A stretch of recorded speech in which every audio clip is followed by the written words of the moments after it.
వృశ్చిక రాశి వారికి ఈ వారం చాలా బాగుందని చెప్పచ్చు. ఉన్నత ఉద్యోగ ప్రాప్తి, వ్యాపారంలో అభివృద్ధి, ఏ పని చేసినా ఆటంకాలు లేకుండా ముందుకు వెళ్ళడం, నలుగురిలోనూ పేరు ప్రఖ్యాతలు తెచ్చుకోవడం ఇవన్నీ సంభవిస్తాయి. అయితే వీటితో పాటు కొంత అహంకారం కూడా ఏర్పడుతుంది. బాగా ఎదుగుతున్నాం, ఎదిగాం, ఎవరు ఏదన్నా సమాధానం చెప్పగలం అనే ధోరణికి వస్తారు. ఎదిగే కొద్దీ అణిమణిగి ఉండాలని మన పెద్దలు చెప్పారు. ఎదగడం తప్పు కాదు, ఎదిగేటప్పుడు జాగ్రత్త వహించడం అనేది చాలా ఇంపార్టెంట్.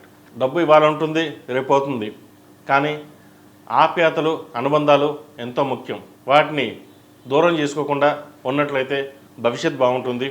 ఇటు వృత్తిలోనూ ఇటు వ్యాపారంలోనూ నలుగురితో పాటు ఉండాలి, నలుగురితో పాటు వెళ్ళాలి అనే భావనకి రండి. దానివల్ల ఎటువంటి ఇబ్బంది లేని వాతావరణం నెలకొంటుంది. ఎందుకంటే ఎదిగే కొద్దీ అహంకారం అనేది ఏర్పడుతుంది.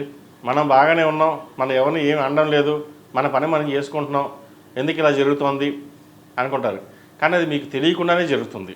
కాబట్టి ఇటువంటి విషయ వ్యవహారాల్లో చాలా జాగ్రత్తగా ఉండడం, లేకపోతే వ్యాపారంలో నష్టం రావడం జరుగుతుంది. ఏది ఏమైనా సరే వివాహ బంధాన్ని, బంధువులని విభేదాలు రాకుండా చూసుకోవడం చెప్పదగిన సూచన. అలాగే ఈ రాశిలో జన్మించిన విద్యార్థులకు కాలం అనుకూలంగా ఉంది. కష్టపడి చదువుతారు. ఒక ఉద్దేశంతో ఒక ప్రభుత్వ ఉద్యోగం కానీ లేదా ప్రైవేట్ సంస్థలో చాలా పెద్ద ఉద్యోగం చేయాలనే యోచన చేస్తారు. విదేశాలకు వెళ్ళి చదువుకోవాలనుకునే వారికి విదేశీ విద్య అనుకూలిస్తుంది. ముఖ్యంగా వైద్య వృత్తిలో ఉన్న వారికి అనుకూలంగా ఉందని చెప్పచ్చు. ముఖ్యంగా చార్టెడ్ అకౌంట్స్, MBA ఫినాన్స్, అలాగే హోటల్ మేనేజ్మెంట్ చేసేవారికి ఈ వారం అనుకూలంగా ఉంది.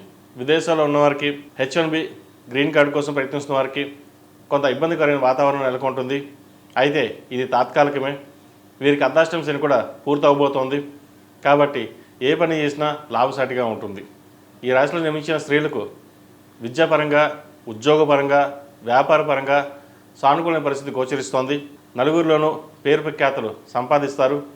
అయితే వచ్చిన అవకాశాలని సద్వినియోగపరచుకోవాలి. బంధుమిత్రులతోటి విభేదాలు రాకుండా చూసుకోవడం చెప్పదగిన సూచన.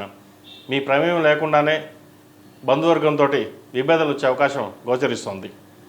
ఈ వారం సాధ్యమైనంత వరకు మౌనంగా ఉండి నలుగురిని కలుపుకుని వెళ్ళడం చెప్పదగిన సూచన. ఈ రాశివారు ప్రతిరోజు ప్రతినిత్యం కాలభైరవ అష్టకం పఠించడం, కాలభైరవ రూపం మెడలో ధరించడం చెప్పదగిన సూచన. ముఖ్యంగా సుబ్రహ్మణ్య స్వామి వారికి అభిషేకాలు చేయించండి.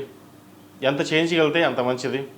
తద్వారా ఆరోగ్యపరమైన విషయాలు కావచ్చు, వ్యాపారపరమైన విషయాలు కావచ్చు, ఆర్థికపరమైన విషయాలు కావచ్చు సానుకూలపడతాయి. ఏదైనా పని మీద బయటికి వెళ్ళేటప్పుడు మంగళవారం కానీ శుక్రవారం కానీ వెళ్ళండి, మంచి ఫలితాలు ఉంటాయి. ఈ రాశిలో జన్మించిన వారికి కలిసి వచ్చే సంఖ్య 6, కలిసి వచ్చే రంగు స్కై బ్లూ. ePoojaStore.in పసుపు కుంకుమ నుంచి దేవతా విగ్రహాల దాకా అన్ని రకాల పూజలు, వ్రతాలు, వివాహం, గృహప్రవేశం, హోమాది శుభకార్యాలకు కావలసిన పూజా సామాగ్రి అంతా ఒక్క క్లిక్తో మీ ఇంటి వద్దకే. నేడే ఆర్డర్ చేయండి మీ ePoojaStore.in లో. One stop for all puja needs.